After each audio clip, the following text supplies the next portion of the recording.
وش أفضل عاملات طباخات؟ صراحة أنصحك بالعاملات الإثيوبيات، فعلا شاطرات في الطبخ، خاصة لما يتعودون على مكوناتنا وطريقتنا.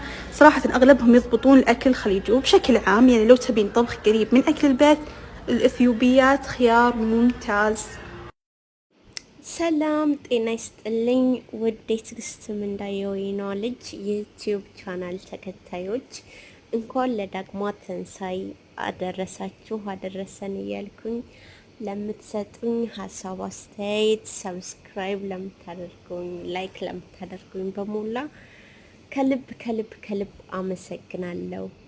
አሁንም ሀሳብ አስተያየታችሁ አይለ ሰላም ጤና ይስጥልኝ ውድ የትዕግስት ምንዳ ዩቲዩብ ቻናል ተከታዮች እንደምናላችሁ እንኳን አደረሳችሁ ለዳግማ ትንሳኤ እያልኩኝ ለምትሰጡኝ ሀሳብ አስተያየት ሼር ላይክ ሰብስክራይብ